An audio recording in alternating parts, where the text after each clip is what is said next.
ассалому алайкум бинандагони азиз, нашри навбати барномаи иттилооти навидро мустақиман аз телевизиони Сафина манзуратон мегардонем. Дар студия Тоҳир Маҳмудзода. имрӯз суҳбати телефонии асосгузори сулҳу ваҳдати миллӣ, пешвои миллат, президенти ҷумҳурии Тоҷикистон муҳтарам Эмомалӣ Раҳмон бо президенти ҷумҳурии Қазоқистон муҳтарам Қосимжомарт Токаев баргузор гардид. дар ҷараёни суҳбат сарони давлатҳо раванди рушди вазъият дар Қазоқистонро баррасӣ намуданд. муҳтарам Қосимжомарт Токаев ба пешвои миллат дар бораи андешидани тадбирҳои амалӣ бо мақсади таҳти назорат гирифтани вазъият, барқарор намудани сулҳу оромӣ ва ҳамзамон ҳадафҳои ниҳоии саркардагони рӯйдодҳои фоҷиабор ҷиҳати ғасби ҳокимият дар кишвар ба таври муфассал маълумот доданд. дар ин зин президенти ҷумҳурии Қазоқистон ба сарвари давлати мо ва кулли мардуми Тоҷикистон барои дастгирӣ ва ирсоли ҳайати маҳдуди низомиёни ҷумҳурии Тоҷикистон ба Қазоқистон дар қатори нерӯҳои муттаҳидаи сулҳофари созмони аҳдномаи амнияти дастаҷамъӣ барои мусоидат ба ҳифзи тартиботи ҳуқуқӣ ва таъмини собот изҳори сипос намуданд.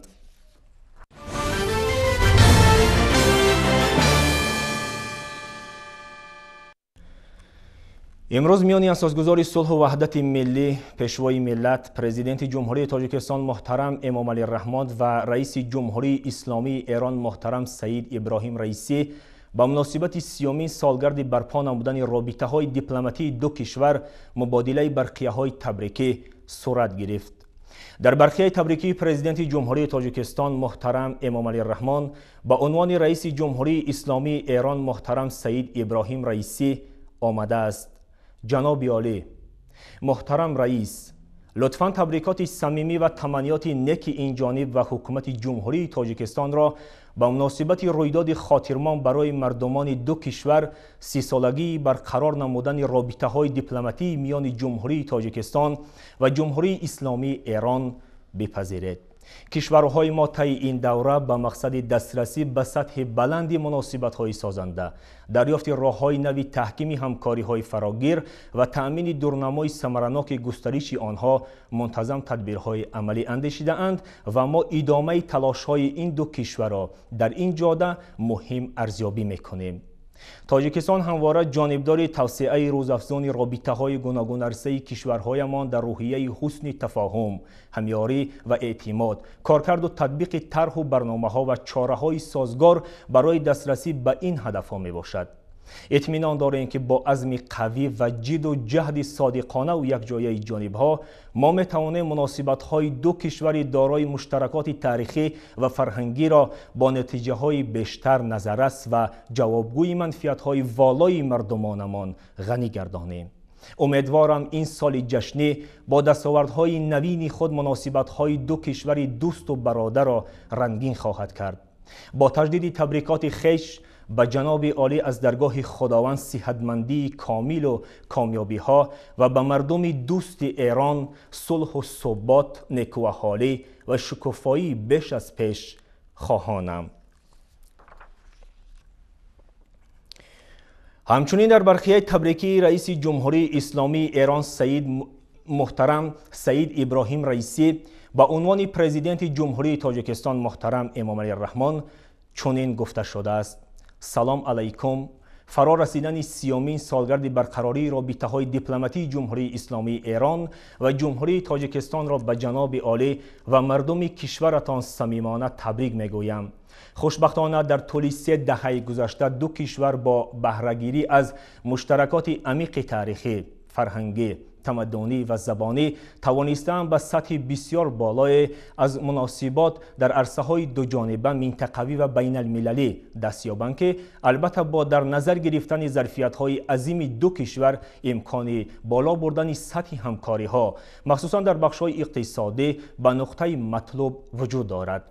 در این راستا با تعجب به نتیجه‌های اولین دیدار رسمی این جانب از کشور زیبای تاجیکستان دو طرف توافق کردند که زمینه‌های لازم برای ارتقاء سطح همکاری‌های اقتصادی در برنامه‌های کاری مهم مسئولین دخلدار قرار گیرد و فصل جدید از رابطه‌های همه‌جانبه با پشتیبانی اعتماد سیاسی شکل گیرد. امیدوارم با توجه به عزم و اراده سیاسی موجود و در سایه تلاش‌های مشترک شاهد توسعه همه جانبه رابطه ها در راستای تامین منفعت‌های متقابل دو ملت ایران و تاجیکستان باشیم.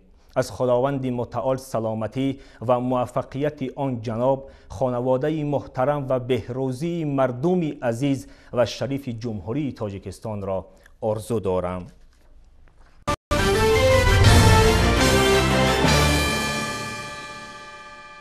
برنامه اطلاعاتی نوید را ادامه می‌دهیم. موافق دستور مجلس نمایندگان مجلس عالی جمهوری تاجیکستان، عین حال وکیلان مردمی در شهر و نواحی کشور راجع به پیام پرزیدنت جمهوری تاجیکستان به مجلس عالی با انتخاب کنندگان خود دیدار و ملاقات می‌نمایند. همین گونه واخوری سودمند در شهر حصار دایر گردید. همکاران ما صاحب نور عبدالرسولوف و طاهر سلیمانوف گزارش می‌دهند. پیام راهنمای حیاتی با سعادت زیر همین عنوان در کاخ فرنگ شهر حصار با اشتراک وکیل مجلس نمایندگان مجلس عالی جمهوری تاجیکستان سوریا دوستمرادزاده با فعالان و اهل جماعتچگی شهر واخوری برگزار گردید. در واخوری مهمترین نقطه‌های پیام اساسگزار صلح و وحدت ملی پیشوای ملت پرزیدنت جمهوری تاجیکستان محترم امامعلی رحمان را شرح و توضیح دادند. وکیل مجلس نمایندگان مجلس عالی جمهوری تاجیکستان سوریا دوستمرادزاده اوید به فعالیت وکیلی و سند و قانون‌ها، اینچنین کودکس و سازشنامه‌هایی که دوام سال 2021 در پارلمانت کشور تهیه و قبول و بررسی شده است، معلومات مختصر داد. از اعلان شدن سالهای 2022-2026 سالهای رشد صنعت یادآور شده، تجلیل جشن پرشکوه 30 سالگی استقلالیت دولتی جمهوری تاجیکستان، برگزار گردیدن آزمون‌های جمهوری تاجیکستان وطن عزیز من، فروغ صبح دانای کتاب است، علم فروغ معرفت را از چاره‌بینی‌های مهم سال ارزیابی نمود و سهم آن را در بلند برداشتن معرفت و خویشتن‌شناسی اهالی به خصوص جوانان ارزشمند بهاگذاری کرد. در انتها رهبریت شهر اظهار داشت که ساکنان شهر حصار با جانبداری از سیاست پیشگرفته رهبریت عالی مملکت برای عملی گردیدن هدف‌های در پیام ارائه گردیده صافدلانه صادقانه زحمت کشیده. با مناسبت 35 سالگی استقلالیت دولتی جمهوری تاجیکستان کارهای آبادانی و سازندگی را تقویت می‌بخشند.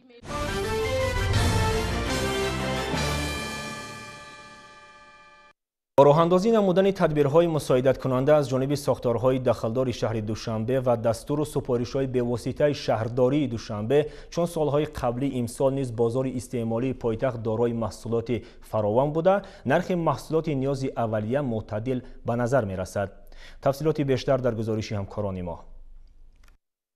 تامین اهالی پایتخت با محصولات خوش‌صفت وطنی یکی از تدبیرهای اساسی رهبریت مقامات اجرایی حاکمیت دولتی شهر دوشنبه به حساب می‌رود. مسئولین کارخانه واحد دولتی بازار دهقان میگویند که در اساس نقشه چاره‌بینی‌های مقامات اجرایی حاکمیت دولتی شهر دوشنبه یک قطار تدبیرها را راه‌اندازی نمودند که در تنظیم نرخ محصولات نیاز اولیه در فصل سرما مساعدت کرده است. از جمله چنین چاره‌اندیشی‌ها تشکیل یارمارکه‌های فروش محصولات خوراک که در اساس قرار مربوطه رئیس شهر دوشنبه محترم رستم امامعلی در نزد بازارهای پایتخت دائمی تشکیل و برگزار کرده شدند به شمار می رود. مسئولین ذکر نمودند که با مقصد تامین فراوانی بازار استعمالی ساکنان در اساس شهرنامه با خوجگی‌های استحصالی مملکت از جانب ماموریت کارخانه واحد دولتی بازار دهقان همروزه مقدار ضروری محصولات نیاز اولیه ذخیره و به مشتریان پیشنهاد کرده می شود. مسئولین بازار ذکر نمودند که در فصل زمستان کوشش می نمایند ساکنان پایتخت را با محصولات خوش‌صفت و تر و تازه وطنی تامین نمایند. زیاده از 1200 تن 52 نمود محصولات به بازار وارد کرده شده است که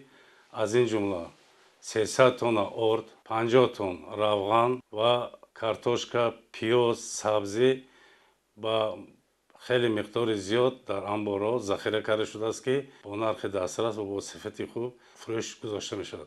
و اینچنین از حساب مبلغ‌های آزاد بازار در درآمدگاه بازار یارمارکه دائم عمل کننده تشکیل کرده شده است که زیاده از 16 نمود محصولات را با نرخ ارزان و دسترس ба фурӯш гузошта шудааст. имрӯз дар ин бозор нархи маҳсулоти ниёзи аввалия мӯътадил нигоҳ дошта шудааст. айни замон дар растанҳои корхонаи воҳиди давлатии бозори деҳқон маҳсулоти гуногуни кишоварзию агросаноатӣ фаровон мебошад. захираи маҳсулот аз ҷониби маъмурияти бозор дар асоси шаҳрнома бо хоҷагиҳои сесолии шаҳру ноҳияҳои кишвар имкон додааст сокинон маводи ниёзи худро аз бозор дастрас намоянд. маврид ба зикр аст ки таъмини бозори истеъмолӣ аз масъалаҳое мебошад ки аз роҳбарият ва кормандони бозорҳо масъулияти ҷиддиро тақозо менамояд.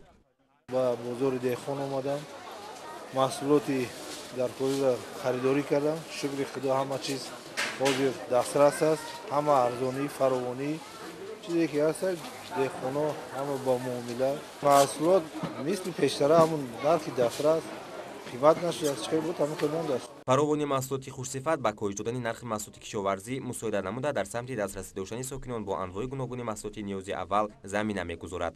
корхонаи воҳиди давлатии бозори саховат ки яке аз бозорҳои таъминкунандаи сокинони шаҳри душанбе бо маҳсулоти хушсифати ватанӣ мебошад, бо риояи талаботи мавҷуда фаъолият дорад. дар бозори мазкур маҳсулоти гуногуни кишоварзӣ аз қабили картошкаву пиёз, караму сабзӣ, помидору бодринг ва навъҳои дигари полезиҳо ки тариқи шаҳрнома аз хоҷагиҳои деҳқонии ноҳияҳои атрофи пойтахт ворид гардидааст, бо нархҳои дастрас пешниҳоди харидорон гардонида шуданд. дар фасли сармо ба муомилот баровардан ва нигоҳдории маҳсулоти ғизоӣ таваҷҷӯҳи махсусро талаб менамояд. тибқи иттилои масъулини бозори саховат, молу маҳсулоти воридгардидаи ин бозор аз назорати санитарӣ гузашта дар ҷойҳои мувофиқ нигоҳдорӣ мешаванд. имрӯз дар ин бозор нархи маҳсулоти ниёзи аввалия мӯътадил нигоҳ дошта шудааст.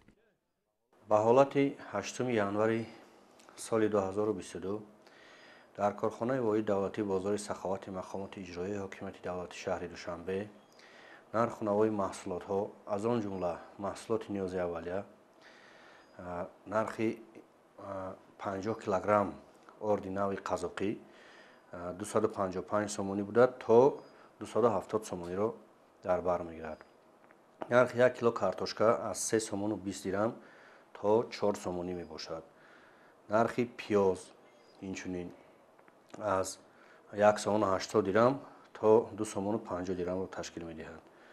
нархи сабзӣ аз 2 сомонӣ то 2.5 сомониро дар бар мегирад. ҳамарӯза корхонаи мазкур бо дастгирию ҳидоятҳои пайвастаи роҳбарияти шаҳр кӯшиш ба харҷ дода истодааст ки бозори коммуналиро пурра бо маҳсулотҳои ниёзи аввалия, маҳсулотҳои хӯрокворӣ таъмин намояд. корхонаи воҳиди давлатии бозори саховат чун дигар бозорҳои ҳудуди пойтахт талаботи харидорони худро бо маҳсулоти хушсифат таъмин менамояд. маҳсулоти пешниҳод гардидаи ин бозор бошад дар ҳолати муқаррарӣ қарор доранд. гуфтаам ба маврид аст ки новас аз он ки маҳсулот дар кадом ҳолат нигоҳ дошта шудааст, ҳар харидор бояд аз он дуруст истифода барад ва ҳангоми харидории маҳсулоти хӯрокворӣ дар фасли сармо аз маҳсулоти дар ҷойҳои муқаррар ношуда гузошта шуда худдорӣ намояд, чунки ангезандаи бемориҳои зиёд мебошанд. нарх соз ягон боло нест, соз нарх орд ҳамон нарх, роған ҳамон нарх, бо наоборот мева камтар арзон, беҳад соз нарх, ярмаркҳо арзон буд. нархи маҳсулот дар ҷамъияти саҳумии пӯшидаи бозори меҳргон низ мӯътадил ба чашм расид. дар расаҳои бозор фурӯшандагон бо либоси ягонаи корӣ машғули фаъолият буданд. дар бозори меҳргон нархи маҳсулоти ниёзи аввалия чун дигар бозорҳои пойтахт ба мушоҳида расид. аз ҷумла нархи 1 килограмм гӯшти гов аз 55 то 60 сомонӣ, картошка аз 3.5 то 4.5 сомонӣ, сабзӣ 1 килограмм аз 1.5 то 3 сомонӣ, 1 литр равғани растанӣ аз 21 то 25 сомонӣ, шакар аз 8 сомонӣ 30 дирам то 10 сомонӣ арзиш доранд. маврид ба таъкид аст ки дар асоси дастуру супоришҳои роҳбарияти мақомоти иҷроияи ҳокимияти давлатии шаҳри душанбе нархи маҳсулоти ниёзи аввалия дар бозорҳои коммуналӣ ва дигар нуқтаҳои савдо зери назорат қарор дошта, сокинону меҳмонони пойтахт метавонанд маҳсулоти ниёзи худро бо нархҳои дастрас харид намоянд.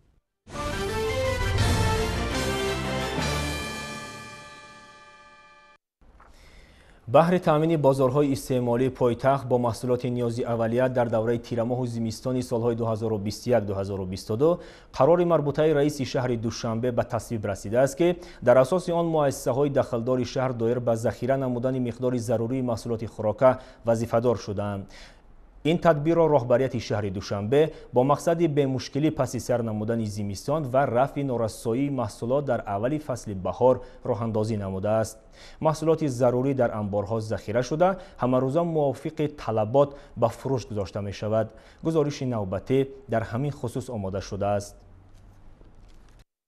бино ба маълумоти сохторҳои марбутаи мақомоти иҷроияи ҳокимияти давлатии шаҳри Душанбе, фаровонии бозор ва мутадилии арзиши маҳсулоти ниёзи мардум дар давраи зимистон ва аввали баҳори соли равон аз захира ва фароҳам овардани рақобати солим дар бозорҳо вобастагӣ зиёд дорад. Дар ин робита аз ҷониби роҳбарияти мақомоти иҷроияи ҳокимияти давлатии шаҳри Душанбе тадбирҳои муассир ба роҳ монда шудааст. Тибқи қарори раиси шаҳри Душанбе муҳтарам Рустами Эмомалӣ доир ба захира намудани маҳсулоти ниёзи аввалия аз ҷониби корхонаи воҳиди давлатӣ оид ба истеҳсол, харид, захира ва фурӯши маҳсулоти ниёзи аввалия дар шаҳри Душанбе нақшаи мушаххасе тартиб дода шуда, дар асоси он захираи маҳсулоти хӯрока роҳандозӣ гардидааст. аз ҷониби корхонаи воҳиди давлатӣ оид ба истеҳсол, харид, захира ва фурӯши маҳсулоти ниёзи аввалияи шаҳри Душанбе вобаста ба иҷрои қарори дахлиёи раиси шаҳри Душанбе ва нақшаи захираи маҳсулот барои мавсими тирамоҳи солҳои 2021-22 мо ба миқдори 3510 тонна картошка, ба миқдори 4185 тонна пиёз, сабзӣ ба миқдори 1200 тонна, шакар ба миқдори 3000 тонна, равғани растанӣ ба миқдори 774 тонна, орд ба миқдори 4520 тонна, биринҷ ба миқдори 204 тонна, ангур ба миқдори 618 тонна ва лимӯ ба миқдори 311 тонна аз хоҷагиҳои деҳқонии кишвар ва ширкатҳои таъминкунандаи хориҷи кишвар харидорӣ намуда дар амборҳо ва сардхонаҳои корхона захира намудем.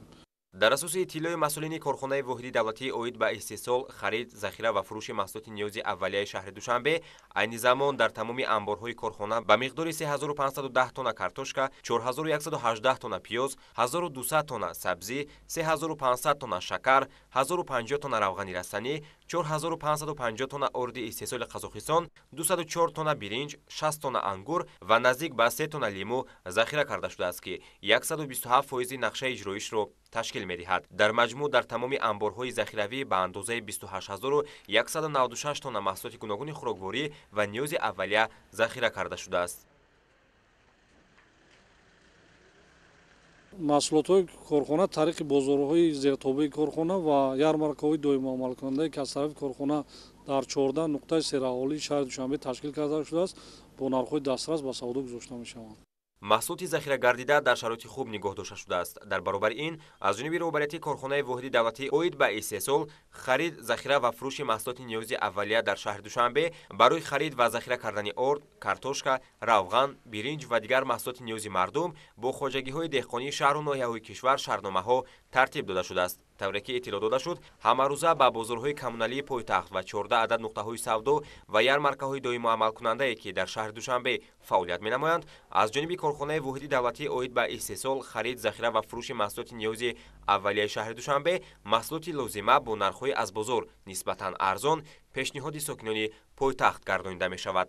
дар маҷмӯъ таъминоти маҳсулоти ниёзи аввалия дар пойтахт зери таваҷҷӯҳи доимии роҳбарияти мақомоти иҷроияи ҳокимияти давлатии шаҳри Душанбе қарор дошта, он мунтазам амалӣ мегардад. зеро аз талаботи барзиёд барои харидории маҳсулот шаҳрномаҳои ҳамкорӣ ба имзо расидааст ва воридоти он ҳамарӯза тавассути қатораҳои боркаш роҳандозӣ шудааст.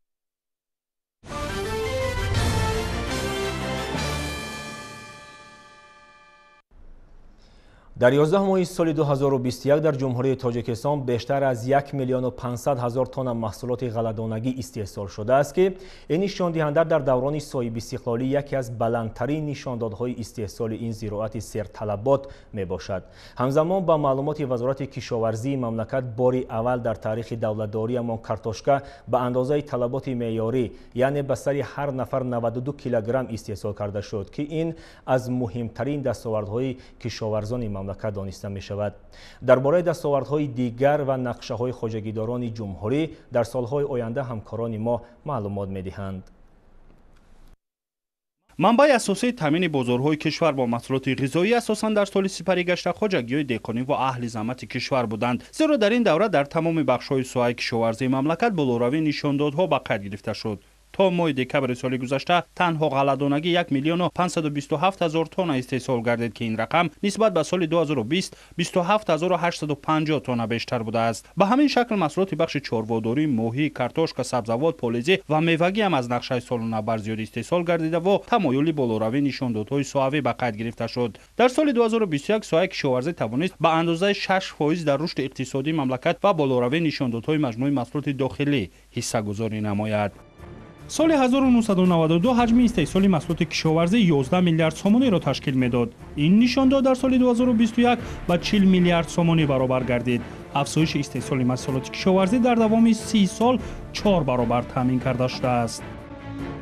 коршиносон мегӯянд ки талаботи аҳолӣ дар як сол сари ҳар нафар аҳолӣ 92 килограмм картошкаро дар бар мегирад ва кишоварзон тавонистанд ки бо истеҳсоли 983 ҳазор тонна картошка танҳо дар бахши хоҷагии деҳқонии ҷамъиятӣ ин талаботро давоми соли 2021 қонеъ созанд. бо назардошти талабот дар ин сол майдони кишти ин навъи маҳсулот ки серталабгор аст зиёд гардида ва шумораи хоҷагиҳое ҳам ки дар ин самт корбарӣ карданд афзоиш ёфт. ин омил тавонист ки фаровонии картошкаро таъмин намуда ва эҳтиёҷотро барои воридсозӣ аз дигар кишварҳо коҳиш диҳад. 2021 тибқи нақша бояд дар майдони зиёда аз 40 000 кишти дар бахши хоҷагии деҳқони ҷамъиятӣ кишти картошка гузаронида мешуд. новоста аз ин вазорати кишоварзӣ аз тамоми буда бурда дар майдони зиёда аз 34 000 гектар кишти картошка гузаронидан ки дар ҳама шаклҳои хоҷагидорӣ гирем дар майдони зиёда аз 58 000 гектар дар ҳама шаклҳо нисбат ба соли 2020 зиёда аз 6 000 гектар кишти картошка кишт гузаронида шудагиаст ки ин талабот пурра ба қонеъ мегардонад ва картошка бо аҳолиро пурра қонеъ мегардонад. дар назар дорем ки ба 1 миллион 100 000 тонна расонида шавад истеҳсоли картошка. истеҳсоли сабзавоту полезиам дар соли сипаригашта тамоюли болоравӣ дошт ва аз нақшаи пешбинигардидаи солона наздик ба 104% сабзавот ва наздик ба 107% полезӣ истеҳсол карда шуд. дар самти парваришу истеҳсоли маҳсулоти полезӣ дар ин давра вилояти хатлону ноҳияҳои тобеи марказ пешгом буданд. бо он ки дар аввали мавсим боду ҳаво номусоид омад, кишоварзони вилояти Суғд натавонистанд ки ба пуррагӣ нақшаи истеҳсоли меваҷотро иҷро кунанд. аммо дар вилояти мухтори кӯҳистони Бадахшон ин нақша ба андозаи 107.5%, хатлон 102.4% ва ноҳияҳои тобеи марказ 103.7% иҷро гардид ки аз ин ҳисоб ҳам маҳсулот дар бозорҳо фаровон буд ва ҳам содироти он ба дигар кишварҳо амалӣ гардид. содироти мо пиёз 97249 тонна, меваҷот умуман 55 000 тонна ки ин нишондиҳанда нисбат ба ҳамин давраи соли гузашта 68678 тонна зиёд содирот шудааст. асосан ба Қазоқистон, Россия, тарафи Европа гирем, тарафҳои Олмон, Германия худаш маҳсулоти асал, баъд бештар мевоҳои хушк ба он тараф содирот карда мешавад ки неги ғолинг бештар мо ғолинг истеҳсоли зиёд дорем, зардолу аз он ҷура ғолинг ба ҳам тарафҳо содирот карда мешавад. аз моҳи январ то моҳи ноябри соли 2021 дар саросари мамлакат 262021 тонна гӯшт истеҳсол гардида ва ба бозорҳои мамлакат ба фурӯш бароварда шудааст ки ин нишондод наздик ба 110% нақшаро ташкил медиҳад.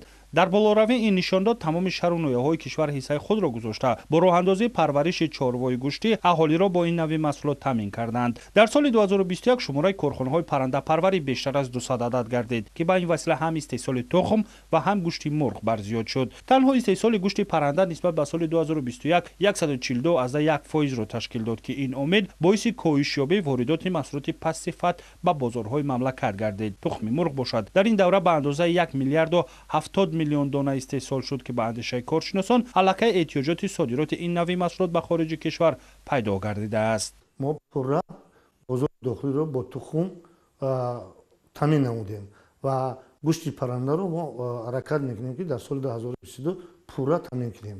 имрӯз ин истеҳсол шудаи маҳсулоти парранда ба он нишон медиҳад ки мо паррандапарварро имрӯз барои содироти маҳсулоти истеҳсолшудаи ватанӣ ниёз дорем. агар ин имтиёзҳо агар намешуд, имрӯз истеҳсол кардани маҳсулоти мо душвор мешуд, чунки мо бисёри хӯроки паррандаро аз беруни кишвар ворид мекунем. ин нархҳошон арзиши аслии хӯроки парранда 2 баробар зиёд мешуд. ин имтиёзҳо буд ки хӯроки паррандаи мо ба ӯ дараҷаи қимат нашуд ки мо тонистем ки саршуморо зиёд кунем ва ба замин дар дохили кишвар мо корхонаҳои зотпарварӣ ташкил кардем. дар ин давра корхонаҳои бузурги паррандапарварӣ ба фаъолият оғоз карданд, зеро дар самти ифтитоҳи корхона ва воридоти маҳсулот дар ин сол имтиёзҳои зиёд пешбинӣ шуда буд, ки соҳибкорон онро самаранок истифода бурданд. шумораи корхонаҳои паррандапарварӣ дар соли 2021 ба 203 адад баробар гашт ва ин нишондод ҳам тамоюли болоравӣ дорад. аз он ки марҳила ба марҳила масъалаи таъмини аҳолӣ бо маҳсулоти худӣ ҳал гардидаву содироти маҳсулоти кишоварзӣ ба хориҷ роҳандозӣ гардидааст, метавон гуфт ки соҳа ба тарзи чашмрас рушд дорад. солҳои баъдӣ ҳадаф аст ки коркард ва банду басти маҳсулоти кишоварзӣ дар ҷумҳурӣ равнақ ёфта ба ин васила маҳсулоти ниҳоиву баландсифати тоҷикистон барои содирот ба дигар бозорҳо ва кишварҳои мухталиф роҳ ёбад.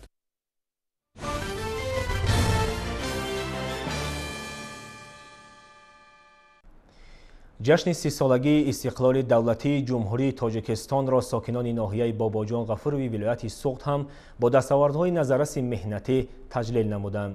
дар ин ноҳияи сернуфузи вилоят дар баробари бунёди садҳо иншооти наву замонавӣ майдони боғот ва гармхонаҳо низ афзоиш дода шуд, ки ин дар оянда дар таъмини фаровонии бозорҳои дохилӣ мусоидат мекунад. гузориши навбатии ҳамкорони мо як нав натиҷагирӣ аз кору пайкори сокинони ин ноҳия дар соли ҷашнӣ мебошад. таваҷҷӯҳ кунед.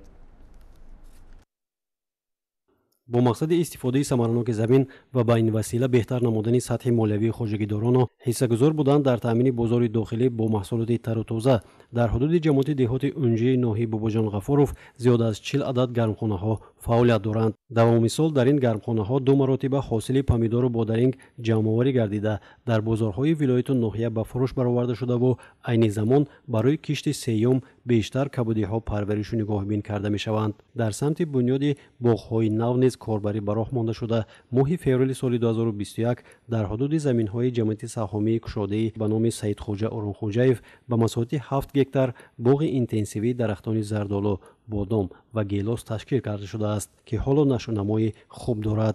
баҳри сазовар пешвоз гирифтани ҷашни 30-солагии истиқлолияти давлатии ҷумҳурии Тоҷикистон дар ҷамоат 154 адад банди нақшаи чорабиниҳо таҳия гардида буд аз солҳои 2018 то соли 2021 ва тӯли ин сол аз 154 адад таҳия гардида нақшаи чорабиниҳо 100% ҳамааш иҷро карда шуда, боз бар зами он 28 адад нақшаи чорабиниҳо иловатан иҷро гардида иншоотҳои ҷашнӣ сохта ба истифода дода шуданд. баҳри таъмини аҳолӣ бо маҳсулотҳои тару тоза дар фасли зимистон, кишоварзон дар гармхонаҳои худ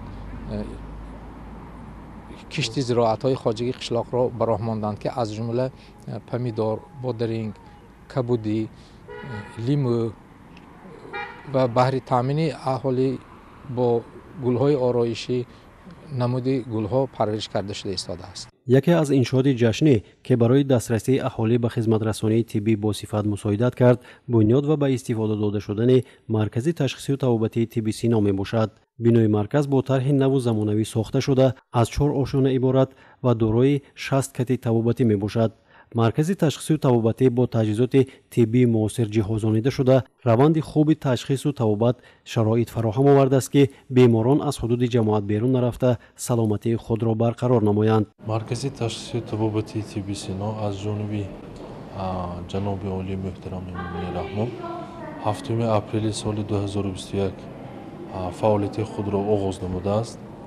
маркази мазкур аз ҷониби соҳибкорони маҳаллӣ бунёд гардида барои беҳтар намудани самти соҳаи табобат, соҳаи тиббӣ саҳми арзандаи худро муассисон гузоштанд. дар маркази мо намудҳои табобати бемориҳои осебшиносӣ, ҷарроҳӣ, нейроҷарроҳӣ, асаб, бемориҳои амрози даруна ва амрози занона фаъолияти худро мебарад. дар доираи корҳои ободонии созандагии тӯли 12 моҳи соли 2021 20 километр роҳҳои дохилии ҷамоат пурра мунфаш карда шудааст, ки 1.5 километри он бо дастгирии мақомоти иҷроии ҳокимияти давлатии вилояти Суғд, 1 километр аз ҳисоби буҷаи ноҳияи Бобоҷон Ғафуров ва 17.5 километр аз ҳисоби аҳолӣ рӯи кор омадааст.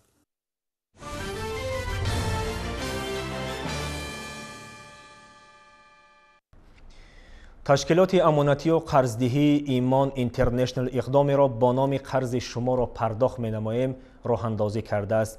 مرحله یکم این اکسیه الکی به آخر رسید و مسئولین تشکیلات در وضعیت تنتنوی غالبان را قدردانی نمودند. شرح بیشتر در گزارش همکارانمان.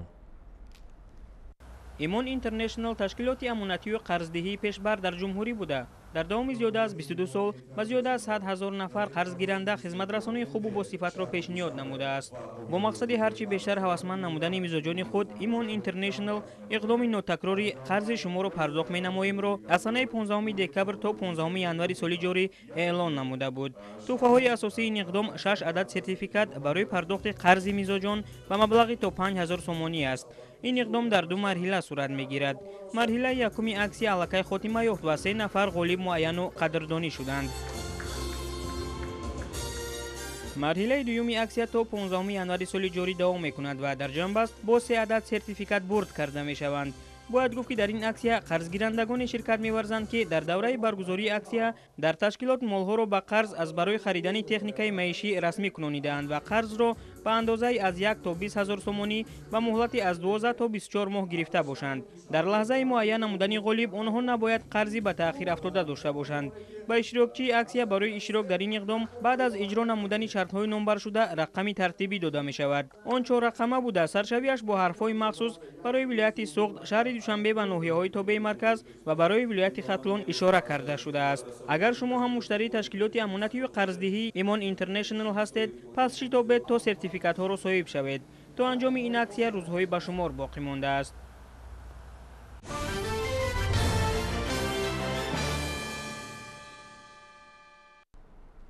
یکی از بندهای مهم پیام نوبتی پرزیدنت جمهوری تاجیکستان به ساحه معارف بخشیده شد.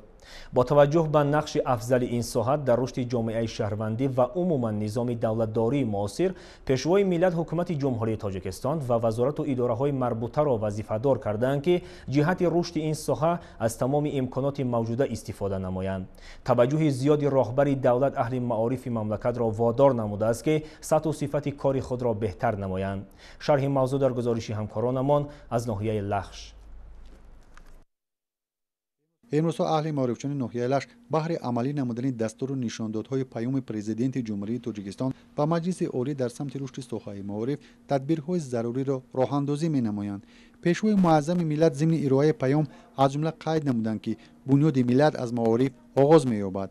با وجود آنکه روند تحصیل به نظام معین درآمده است، ضرور است که برای باز هم بلند برداشتن سطح و صفت تحصیلات، آماده کردن کادرهای بلند اختصاص، آموختن زبان دولتی، تاریخ و فرهنگ باستان خلق تاجیک، بالا بردن ذوق و رغبت خوانندگان با آموزش فنهای ریاضی، دقیق، طبیعی، تکنولوژی‌های اطلاعاتی و از خود کردن زبان‌های خارجی، مخصوصاً زبان‌های روسی و انگلیسی، توجه اولین درجه ظاهر کرده شود.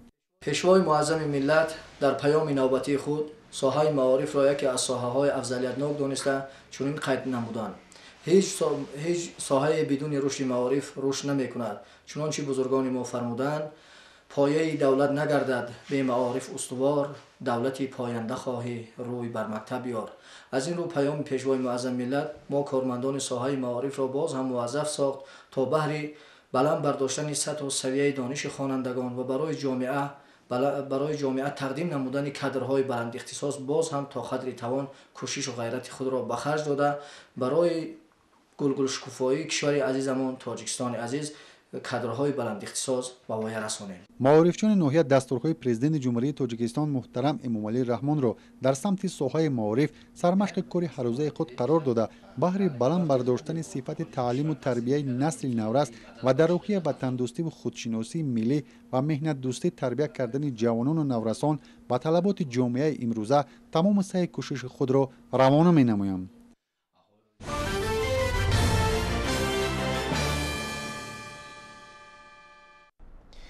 با مقصد هوسمندگردانی غالبان آزمان‌های جمهوریوی فروغ صبح دانایی کتاب است، علم فروغ معرفت و تاجیکستان وطن عزیز من، مسئولین مقامات اجرایی حاکمیت دولتی ولایت ختلان در شهر کلاب به یک قطار اشتراکداران افتخارنامه و تحفه‌های تأسیس داده وزارت معارف و علم جمهوری تاجیکستان و حکومت ولایت را سپاریدند. از جریان قدرشناسی اشتراکچیان آزمان‌ها همکاران ما از شهر کلاب گزارش می‌دهند.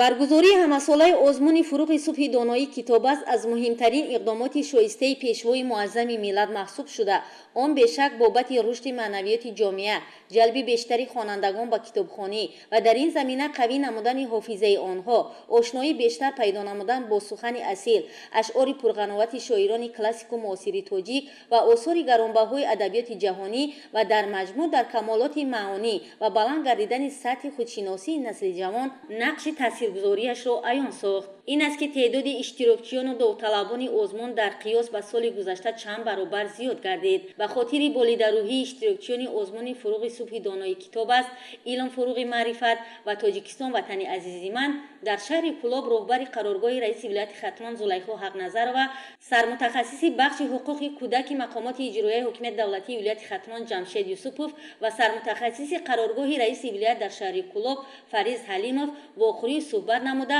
иброз доштанд ки воқеан ҳам имсол тибқи низомномаи озмун доираи иштирокчиён фарохтар гардида дар он баробари хонандагони муассисаҳои таҳсилоти умумӣ, ҳамчунин тарбиятгирандагони муассисаҳои таҳсилоти томактабӣ, кормандони касбу кори гуногун ширкат варзида маҳорату савияи дониши худро дар жанрҳои гуногун нишон доданд. ман дар ин озмун аз рӯи номинатсияи физика ва астрономия иштирок карда сазовори ҷои дуюм шидам ва дар оянда боз мехоҳам ки ба қуллаҳои аз ин баландтар соҳиб гардам. воқеан ҳам баргузории чунин озмунҳо метавонад дар баланд гардидани савияи дониш ва ҳамчунин дар баланд гардидани сатҳи маънавиёти ҷомеа таъсиргузор бошад, чунки дар баробари мутолиаи китобҳои гуногун мазмун шахс метавонад ҳофизаи маънавии хешро бой гардонад ки ин раванд дар азхудкунии ашъори ниёгону классикон манфиатбахш арзёбӣ карда мешавад. ман дар озмуни илм фуруғ маърифат ки санаи аз 17 то 20 соли ҷорӣ дар шаҳри Душанбе баргузор гардида буд, ман аз номинатсияи география дар он иштирок карда ва сазовори ҷои аввалро ноил гардидам. ман миннатдории беандозаи худро ба асосгузори сулҳу ваҳдати миллӣ пешвои миллат муҳтарам Эмомалӣ Раҳмон мерасонам ки барои мо ҷавонон чунин озмунҳо пешниҳод карда ва барои беҳтар гардидани сатҳи сифати дониши хонандагон бошад, донишҷӯён бошад, ин озмун мусоидат менамояд. баҳри болидарӯҳии иштирокчиёни озмун аз ҷониби раиси вилояти Хатмон ба онҳо тӯҳфаҳои пулӣ тақдим карда шуд. аз рӯи иттилоъ минбар низ чунин иқдомот баҳри аз худ кардани ашъори ниёгон ва пиёда гардонидани нақшаҳои таъсис гардида дар мавзӯи мутолиаи китобҳо ба роҳ монда шуда иштирокчиёни озмунҳо қадрдонӣ карда мешаванд.